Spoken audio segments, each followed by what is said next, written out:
RTI activist Balwinder Singh ने आज जम्मू में पत्रकारों से बात करते हुए हॉकी जम्मू कश्मीर के चुनावों को तब तक ना करवाने की मांग की है जब तक कि सभी वोटरों की सूची ऑनलाइन पोर्टल पर नहीं डाल दी जाती है, क्योंकि बलविंदर का आरोप है कि हॉकी जम्मू कश्मीर के पास 100 खिलाड़ी भी मौजूद नहीं हैं, जबकि दावा ये किया जा रहा है कि 740 खिलाड़ी उनके पास हैं। ऐसे में उन्होंने कहा है कि जब तक इनकी सूची ऑनलाइन नहीं डाल दी जाती तब तक इनके चुनावों को ना करवाया जाए। इसके साथ ही उन्होंने कई गंभीर आरोप एसोसिएशन के मौजूदा पदाधिकारियों पर लगाए और उपराज्यपाल व केंद्रीय खेल विभाग से इसकी बड़े पैमाने पर जांच करवाने की मांग की है। रजिस्टर किए हैं, हर क्लब में 18 मेंबर होते हैं। इसका मतलब 720 प्लेयर जम्मू में। मैं दावे से कहता हूं जम्मू में 100 प्लेयर से ज्यादा नहीं है और कश्मीर से 50 प्लेयर से ज्यादा नहीं है। वही मेंबर दूसरे क्लब में, वही मेंबर उस क्लब में, अपने घर के क्लब बैठ जाते हैं, घर के क्लब बना के बैठ जाते हैं, कहीं पर भी प्लेयर नहीं है। हमने इनसे कहा कि इलेक्शन तब तक नहीं होगी जब तक हर टीम का, हर क्लब का 18 मेंबर के नाम आप वेबसाइट पे नहीं चढ़ाओगे, तब तक इलेक्शन नहीं होने देंगे। उसके बाद मैं एक चीज कहना चाहूंगा, ये स्पोर्ट्स बॉडी की आप कार्यकर्ता देखिए, ये हमारे कार्तिकेय, तमन्ना और पुनीश, इन्होंने रोलर स्केटिंग में जम्मू का नाम रोशन किया। नेशनल लेवल पे ये मेडल लेके आए। एक ने गोल्ड मेडल लाया, सेकंड पोजीशन पे आई बच्ची छोटी, और एक ने ब्रॉन्ज लाया। ये रोलर स्केटिंग की एसोसिएशन है। जब ये मेडल लेके आए, जब उन्होंने अपने मेडल का यहाँ पर जो उनको फायदा मिलता है, उन्होंने उस चीज़ का फायदे की डिमांड की। स्पोर्ट्स काउंसिल ने इनको ना कर दिया। उन्होंने कहा जी आपकी जो एसोसिएशन है, उन्होंने जाति बार आपकी स्क्रीनिंग नहीं कराई। स्क्रीनिंग कराना किसका काम था? ऑफिस बीयरर्स का, जो रोलर स्केटिंग चलाते हैं, उन्होंने इनकी स्क्रीनिंग नहीं कराई। अब ये बच्चों ने पिछले 2-3 साल से ये मेडल लेके बैठे हैं, इनको इसका फायदा नहीं मिल रहा। और जो लेटर निकली है स्पोर्ट्स काउंसिल की लेटर निकल दिया। इन्होंने 1 टाइम एग्जामिशन मांगी थी बच्चों ने। उन्होंने कहा जी 1 टाइम एग्जामिशन हम देते, लेकिन जो रोलर स्केटिंग वालों ने हमसे स्क्रीनिंग क्यों नहीं कराई? स्क्रीनिंग नहीं कराई। और वो ये भी लिखते हैं कि ये हैबिचुअल वायलेटर हैं, ये स्पोर्ट्स काउंसिल के जो कोड बने हुए हैं उसकी वायलेशन करते हैं। मैं समझता हूँ एसोसिएशन को एक दिन भी रहने का कोई हक नहीं। बच्चों के कैरियर के साथ खेलते हैं, बच्चे मेडल लेके आए, बच्चे ने ताज जिंदगी मेहनत की, मेडल लेके आए। आज उनका मेडल सेट यहाँ एंटरटेन नहीं किया जा रहा। किस वजह से? कि उनकी ऑफिस बीयरर जो थे, उन्होंने इनकी स्क्रीनिंग नहीं कराई। अब बच्चों को नहीं पता होता स्क्रीनिंग होती है। तो ये बहुत बड़ा स्कैंडल हमारी एसोसिएशन में है। जब तक एलजी साहब इंटरवीन नहीं करेंगे, स्पोर्ट्स काउंसिल के अफसर कुछ ना कुछ इनके साथ मिली भगत से जो फंड मिलते हैं 25% फंड उनको दे के आते हैं, तो अपना काम करते हैं। मैं फिर एक बार एलजी साहब से, स्पोर्ट्स काउंसिल से, और जो हमारे डायरेक्टर स्पोर्ट्स वगैरह हैं, मैं उनसे दरख्वास्त करना चाहता हूँ कि अपने घर की जागीर बना के लोग रख लेते हैं एसोसिएशन। हमें यह एतराज नहीं है कि आपके पास एसोसिएशन है। हम कहते हैं परफॉर्मेंस दीजिए। बात आती है परफॉर्मेंस की, अगर आप परफॉर्मेंस दें, हॉकी की प्रमोशन करते हैं, हमें कोई एतराज नहीं, आप चलाइए। लेकिन हॉकी की प्रमोशन के बारे में बात आएगी, पिछले 2016 से लेकर 21 तक वुमेन्स की 3 कैटेगरी की टीमें बाहर जाती हैं। यकीन मानिए 42 मैच उन्होंने वहां खेले, 37 हार के आई। 42 मैच खेले हॉकी J&K के अंडर जो वुमेन टीम है, सब जूनियर, जूनियर और नेशनल की। 42 मैचों में से 37 हारे, 2 जीते, 3 ड्रा हुए। इन्होंने गोल किए टोटल 16, इनके अगेंस्ट 257 गोल हुए। ये हमारी हॉकी J&K की परफॉर्मेंस है, इनके अगेंस्ट 257। और अगर 26 टीमें वहां जाती हैं तो हमारी टीम का नंबर 23 में 24 में नंबर आता है।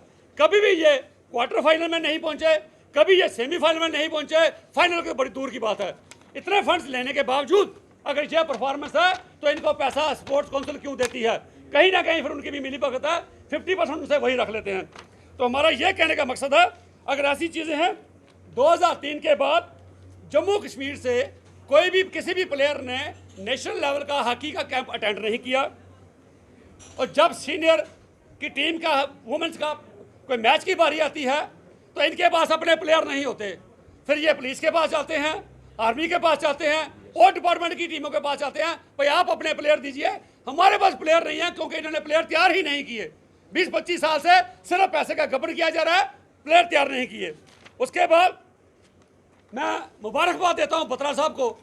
हमें फख्र है कि वो इस वक्त FIH के प्रेसिडेंट हैं और इंडियन ओलंपिक एसोसिएशन के प्रेसिडेंट हैं।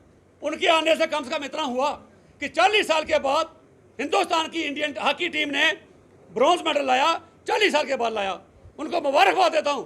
लेकिन साथ में उनको एक कंप्लेंट भी करता हूं, जिस स्टेट से आप हैं, जम्मू कश्मीर से, उसमें हॉकी का क्या हुआ? जम्मू कश्मीर में हॉकी की प्रमोशन नहीं हुई। जम्मू कश्मीर में अगर किसी की प्रमोशन हुई तो राजिंदर सिंह कुक्कू की प्रमोशन हुई, हॉकी के ऑफिस बीरर्स की प्रमोशन हुई, हॉकी के प्लेयर्स की प्रमोशन नहीं हुई, हॉकी को प्रमोट नहीं किया गया। आज भी यहाँ पर वाइस प्रेसिडेंट है राजिंदर सिंह कुक्कू और दिल्ली में भी वहाँ जनरल सेक्रेटरी है। दो एसोसिएशन के प्रेसिडेंट नहीं बन सकते, वाइस प्रेसिडेंट नहीं बन सकते। ये स्पोर्ट्स काउंसिल की वायलेशन है। ये ऑल इंडिया लेवल पे जो हमारा यूथ सर्विस और स्पोर्ट्स की मिनिस्ट्री है उसकी भी गाइडलाइंस की वायलेशन है। उसके बाद मैं ये कहना चाहता हूँ कि पहले कोई प्लेयर स्पोर्ट्स में क्यों आएगा, इसलिए आता था कि आगे डिपार्टमेंट की टीमें होती थी, बीएसएनएल में टीम होती थी, आरटीसी में टीम होती थी, तो इन टीमों में वो लोग जाके आगे एडजस्ट होते थे। आज पिछले 15-20 जम्मू में जो स्पोर्ट्स एसोसिएशन है उनकी जो जहाँ ट्रांसपेरेंट तरीके से उनके काम नहीं हो रहे, जो लोग 80-80 साल के हो गए हैं वो भी एसोसिएशन को छोड़ने के लिए तैयार नहीं, और कभी भी कहीं ट्रांसपेरेंट तरीके से उनकी इलेक्शन नहीं हुई। वोटिंग राइट उनको दिया जाता है जो उनके चहेते हों, जिनको पता हो भाई ये हमें वोट देगा। जो शख्स उनको वोट ना देने वाला हो उसको मेंबरशिप से बाहर निकाल दिया जाता है, उसको वोटिंग राइट नहीं दिया जाता। इस वजह से स्पोर्ट्स काउंसिल ने पिछले 2 साल की एक्सरसाइज करके एक स्पोर्ट्स काउंसिल ने एक सर्कुलर निकाला, जो सर्कुलर 27/4/2021 को निकला। ये सर्कुलर निकाला, इस सर्कुलर के मुताबिक जो इलेक्शंस आगे बंद कमरों में की जाती थी, होटलों में की जाती थी, उन्होंने कहा ऐसा नहीं होगा, ओपन में होगी, थ्रू बैलेट वोटिंग होगी। उसके बाद उन्होंने कहा फंडिंग उस ऑर्गेनाइजेशन को दी जाएगी जिसकी परफॉर्मेंस होगी, जिसकी अगर परफॉर्मेंस पिछले साल नहीं होगी तो उसको फंडिंग नहीं दी जाएगी, और प्रॉपर उसका ऑडिट किया जाएगा उसके अकाउंट का। और जैसे कुछ स्पोर्ट्स बॉडी है जिनकी हॉकी है, फुटबॉल है, उन्होंने कहा इनकी कम से कम 5 डिस्ट्रिक्ट जम्मू, 5 डिस्ट्रिक्ट कश्मीर में इनकी ऑर्गेनाइजेशन, इनके क्लब्स होने चाहिए। अगर ऐसा नहीं है तो इनकी इलेक्शन नहीं होगी। अब बात ये आती है, हाँ, आज से कुछ देर पहले हमारे जम्मू के ओलंपिक एसोसिएशन के जो 85 साल 85 जो 85 साल आशुतोष जी हैं, जिनकी उम्र 85 साल है, जब उनको ये लगा कि अगर इस तरीके से इलेक्शन हुई तो हमें से बाहर जाना पड़ेगा। 85 साल के होने के बावजूद वो इनको इस चीज़ को छोड़ने के लिए तैयार नहीं है। पिछले 25 सालों में करण नगर में उनके रेजिडेंस से सारी ऑर्गेनाइजेशन चल रही हैं, 15 ऑर्गेनाइजेशन उनके पास हैं। ये उसको छोड़ने के लिए तैयार हैं, ट्रांसपेरेंट तरीके से इलेक्शन करवाने के लिए तैयार नहीं है। इनके खिलाफ एक एक्शन सरकार ने इनिशिएट किया, सरकार ने इंक्वायरी इनिशिएट की। जुलाई के महीने में सरकार ने इनके खिलाफ इंक्वायरी इनिशिएट की। भाई आपको 7 लाख रुपया महीना मिलता है, वो कहाँ जाता है? जो आप टूर्नामेंट कराते हैं वो स्पॉन्सर से आप पैसा लेते हैं, लेकिन जो 7 लाख मिलता है कहाँ जाता है उसका कोई हिसाब नहीं।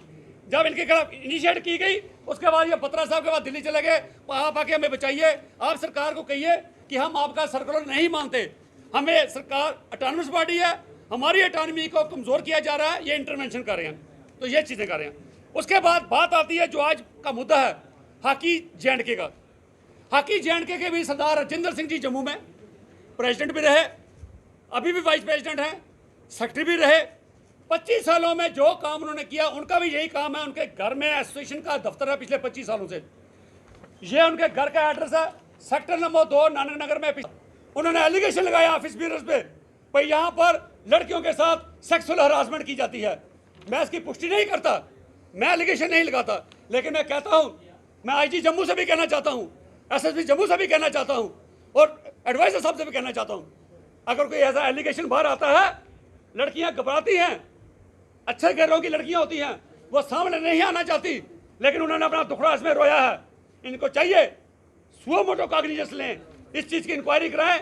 जो ऑफिस बीरर लड़कियां वहाँ काम करती हैं, प्लेयर्स हैं, उनको इंडिविजुअली 1 to 1 पूछ करके बुलाया जाए, पूछा जाए कि ऐसी कोई बात है क्या, सेक्सुअल हरासमेंट की कोई बात वहाँ आती है, तो ये इस चीज़ पे इंक्वायरी होनी चाहिए। जब तक ये इंक्वायरी नहीं हुई तो हॉकी J&K की इलेक्शन नहीं होनी चाहिए।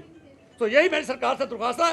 इतना पैसा खर्चते हैं सरकार, प्रधानमंत्री जितना इंटरेस्ट शो करते हैं, खेलो इंडिया खेलो लाया, ये क्या करते हैं, ग्राउंड पे जाके प्लेयरों को खड़ा करके फोटो खींच के सारे पैसे चार्ज कर जाते हैं, कोई फंड्स की प्रॉपर यूटिलाइजेशन नहीं होती। तो जब तक ये चीज़ें नहीं होती तब तक इनकी इलेक्शन नहीं कराई जाए, और जब भी कराई जाए इलेक्शन कराने के लिए श्रीनगर में होटल में नहीं अलो किया जाए। इनके हेड ऑफिस जम्मू है, रजिस्टर्ड ऑफिस जम्मू है, इलेक्शन भी जम्मू में होनी चाहिए, और कहीं स्टेडियम में होनी चाहिए, स्पोर्ट्स काउंसिल की निगरानी भी होनी चाहिए, ना कि वहाँ बंद कमरों के होटलों में जाकर निगरानी होनी चाहिए।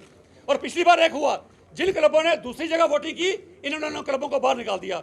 550 साल गुरु नानक साहब के नाम का हमने टूर्नामेंट किया। जिन क्लबों ने पार्टिसिपेट किया इन्होंने उन क्लबों को 10 क्लबों को बाहर निकाल दिया, डीएफिलेट कर दिया। कोई भी शख्स इनकी मर्जी के बगैर, ये 10 क्लब हैं जिनको इन्होंने डीएफिलेट कर दिया क्योंकि ये गुरु नानक साहब की 550वीं जयंती के उपलक्ष्य में जो टूर्नामेंट कराया था उन्होंने खेला। तो ये ट्रांसपेरेंसी नहीं है। तो इनके ऊपर ट्रांसपेरेंसी लाने के लिए इनको सख्त इनके ऊपर निगरानी रखने की जरूरत है, सख्ती करने की। जीके अपडेट रहे हमारे साथ। अगर आप ये वीडियो YouTube पर देख रहे हैं तो हमारे YouTube चैनल को सब्सक्राइब करें और बेल आइकन को क्लिक करें। अगर आप ये वीडियो Facebook पर देख रहे हैं तो हमारा Facebook पेज लाइक जरूर करें। For advertisement please contact 7051091811।